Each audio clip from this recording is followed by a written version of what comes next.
Creating a breakdown structure diagram in OpenDocs is really straightforward, and you can choose whether you want it reusable or just for one page. If you prefer a reusable version, hit the plus icon next to a node and select New Component Page. OpenDocs will create a new diagram item for you. When the diagram picker shows up, go to Mind Maps and choose Breakdown Structure. You'll land in the editor with a simple layout that's ready for you to start breaking things down. Feel free to build everything from scratch, or let Create with AI give you a quick head start.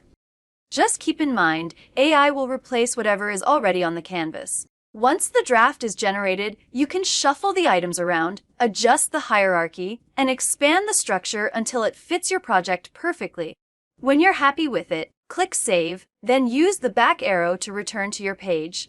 Now your breakdown structure diagram is reusable, meaning you can insert it anywhere.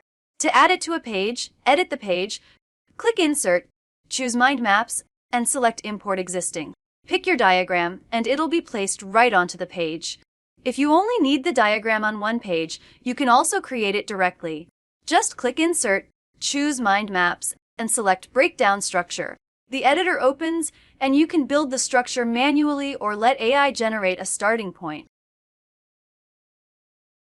You can always adjust the AI version to match your needs. Save and close the editor, and your breakdown structure diagram will appear on the page.